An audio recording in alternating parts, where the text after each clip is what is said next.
Alright, hello once again, Jeff Scott of Rankin Technical College. As part of the Rankin Technical College AWD, or Application and Website Development Program, and in particular, the AWD1100 C# Programming Fundamentals class, I've been doing a series of video presentations based on the PowerPoint slides for the textbook used for that class. That book, as you see on the screen, being Murock's C# 2015. I have done PowerPoint presentations or video presentations on the first 8 chapters, and now I'm in the middle of Chapter 9, how to work with dates and strings. In addition to these PowerPoint video presentations, I'm also creating kind of perpetual payroll programs in both console and GUI, or graphical user interface, formats. Alright, so we left off last time. We had gone through the first set of slides for the chapter, those being on dates. So we had talked dates, alright, and that brought us down to talking about strings. Which I wouldn't have done that, I guess, but that's okay. I think we were on about right here. So, we've talked about the date class, and now it's the string class. Notice that strings have a length. So if I put in there, for example, A, B, C, D, E, F, G, and I ask for the length of that, it's going to give me 7. Also, you can access the individual characters in a string as though they were parts of a character array. So notice here we've got a string with A, B, C, D, E, and F in there. Alright? So character 0 would be A, character 1 would be B. Alright, so 0, 1, 2, 3, 4, 5, 6. So character, char G, for example, would be equal to chars 6. Okay, let's make this a little bit bigger. And I'm going to pause literally for about 10 seconds because I didn't realize my phone was on. It is, and I don't like to tape with that on. All right then, to continue on, let's make this full screen size. Here is an example, as it says, that uses a for loop that allows you to go through a string, that string with A, B, C, D, E, and F, and parse out or access each individual character. All right, and notice we're doing it here with a for loop. Since you're not changing anything, it probably would be easier to do with a for each loop. All right, here then are some of the common methods that you can use with the string class. Now, a lot of them will make sense. Starts with something, ends with something. Some of these with index of, etc., what it allows you to do is to find what's known as a substring, which is a string within a string. So just imagine, this is kind of a silly example, but let's say that we were given Martin Luther King's "I've Got a Dream, I Have a Dream" speech. And you wanted to know how many times he literally said, "I have a dream" in that speech. Then I could come in there and I could check the string from the beginning, and I could check the whole, if I had his entire speech, that would be this, and I could tell it to go from the beginning and check for the substring, "I have a dream." All right? So you could start from the beginning, you can start from the end. All right. You can insert something into a string, you can add things to the left or right, remove things from a string, do replacement. Substring is what I already mentioned. Uppercase, lowercase, use trim, which will remove any leading or trailing blanks. And split, which will allow you to take a string and break it up into substrings, for lack of better words. All right, and here's some examples. All right, does this string right here, all right, start with ABC? Well, that was the ABC, EFG, so that'd be true. The ABCD, EFG does not end with ABC, so that would be false. All right. Here's examples of the index of method. So you want to find out where's the first blank space, I guess. So that's character 0, 1, 2, 3, 4.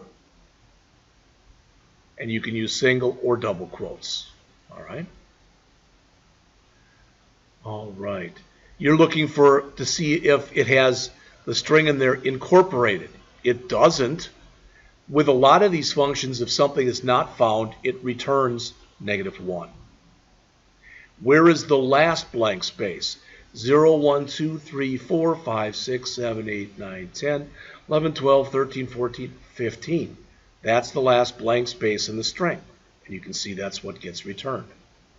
All right. Again, hopefully some of the stuff that's in here, 2 upper, 2 lower, etc., copying one string to another, etc., that just makes sense.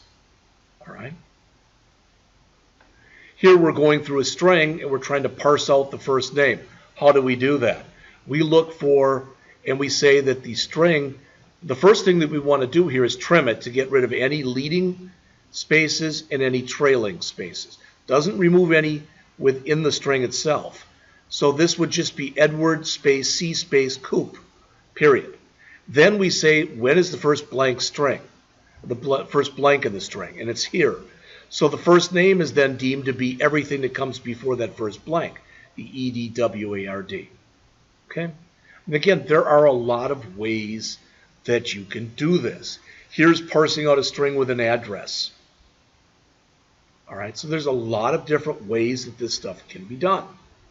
Here, notice what we're doing is we are breaking this string. So if we wanted to make this into 3 different fields, we'd first trim it to get rid of the leading and the trailing, things. Then we would do a split based on the space. And we would say, for example, first name, middle initial, last name. You could do the same kind of thing with an address then. Here's one, adding hyphens to a phone number. We could add hyphens to a phone number. We could add hyphens to a social security number. We could also, if we wanted to, we could remove hyphens from a phone number or a social security number. All right. Here we're replacing the dashes with slashes, forward slashes. So again, many of the things I believe in here just make sense when you look at them. At least my hope is when you look at them, they'll make some sense to you. All right? Okay. Again, allowing currency, symbols, etc., leading plus, leading minus, etc. So this has to do with styling. So this is more the aesthetic side of working with this stuff. All right. So here's a parse that will say it will allow entries with a $sign and a decimal point. All right.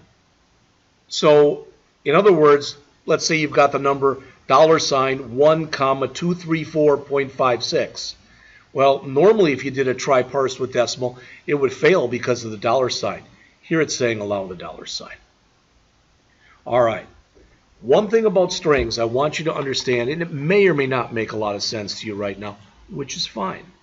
But let me go back to what I've been working on here. So if I come in here and I say string, first name equals Jeff.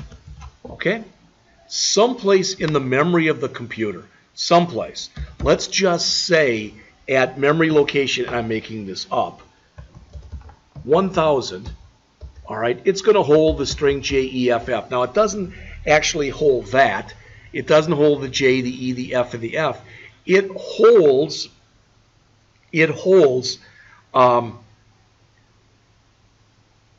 the machine language or instruction set zeros and ones for a J, the zeros and ones that make up an E, the zeros and ones that make up an F, and the zeros and ones that make up an F. But what I want you to understand is this is immutable. And what that means is if later on in my program, so I'm saying ... here, meaning there's some code there. But if later on in my program they want my real first name, so they want Jeffrey, okay, what happens is that will no longer be at location 1000. Maybe it's moved to location 1290. And it holds Jeffrey. All right? now that location is deemed not being used right now by the operating system, so that memory will be given up to the system. All right, but what I want you to get across here is it's a different spot in memory that will hold this. So every time you change the value of a string, since it's immutable, it'll change where it is in memory. Well, what if I don't want that? All right, instead of a string, I can use a string builder, where, for example, let's say I had 3 strings. One string that had my first name, Jeffrey, one string that had my middle name, Paul, one string that had my last name, Scott. I could use those 3 immutable strings and build a new field called full name, and if I wanted to, I could build it piecemeal by using what's called a string builder. If I don't give it a size, it automatically gets 16, but I can give it a size, and it'll automatically expand as need be. You have to use the using system.txt with this. So the string builder, like string, has index and length, but unlike string, has a capacity. It has some of the same kinds of things. You can append to it, insert, remove, etc., that you have with strings. And here's some examples. And again, what I'm telling you is this may or may not make a lot of sense, but I do really and truly do believe it will make much more sense if you take a look at it and you run some examples with it. One thing I like about this book is, if you haven't noticed it already, and I'm sure you have, is on the left side of the book, on the left side, all right, they give you a bunch of text. On the right side, they give you tables, code, whatever, but they give you examples of what they talked about on the left side. All right, you can format strings. So you can format them in a lot of ways. We've already done a lot of this. I've used C for currency, which can be upper or lower. I've used F for floating point. So if I wanted 2 decimal places, I've used F2. And there are other ways that you can use this too. This would put leading zeros.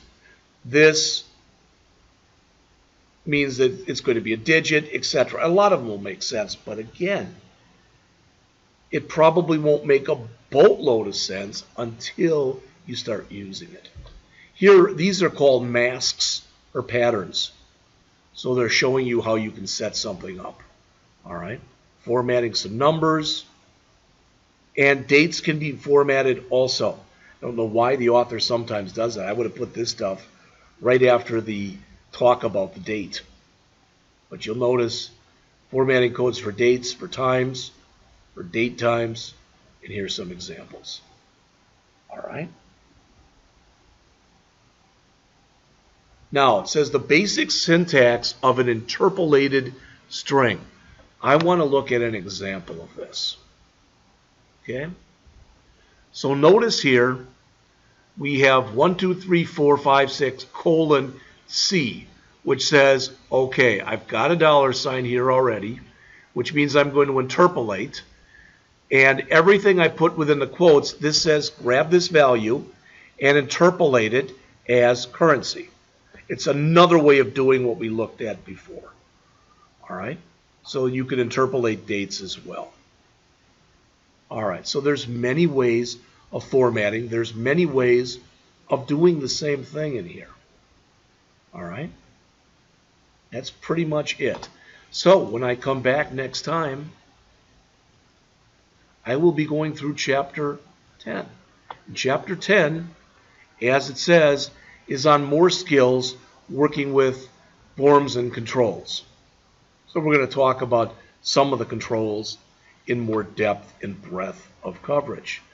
And I will be back with that shortly.